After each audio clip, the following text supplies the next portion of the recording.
Often it may seem surprising how the Lord picked very simple, ordinary people to be his apostles.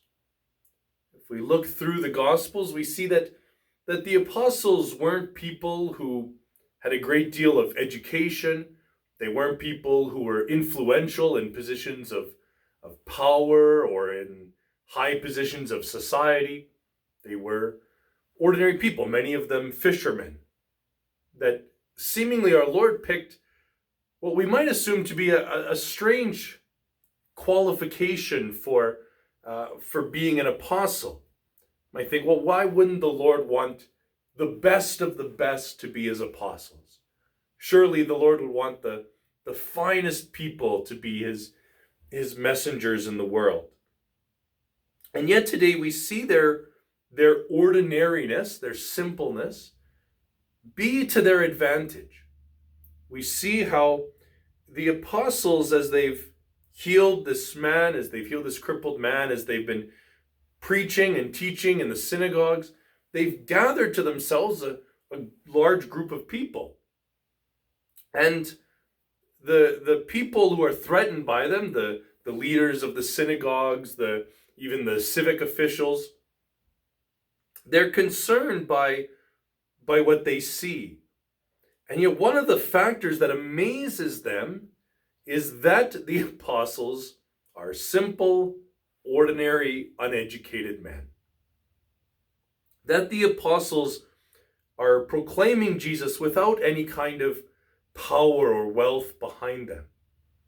See, because if the apostles were wealthy, then it would make sense why people would be following them, because other people would be wanting to follow along their coattails. They'd be wanting to share in some of their wealth.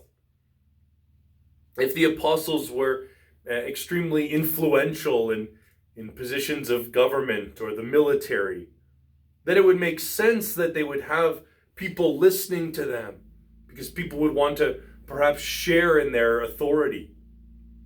But that these are ordinary people increases their power in the world. As they go and proclaim Jesus Christ, they're seen as having more authority, that it lends credence to that the power working in them is from Christ, because it's certainly not from them.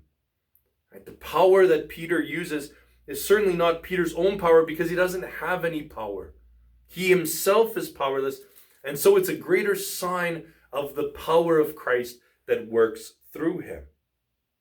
And so we can see how we too are called to be like the apostles in our ordinariness, in our simpleness. And many of the saints have done great things that would seem to be beyond their means, seem to be beyond their capacities. And so when they do these amazing things, people can only reason that they've done so because of God. That this must be God who worked in them, for no other power could have enabled it. And so we can come before God asking that God might work through us in our ordinariness. St. Therese of Lisieux would call the little way, that our own littleness, that God might shine through us, and that other people might look to us and say, God is working in that person today. What that person is doing, no other person would be able to do. Surely God is working in them today.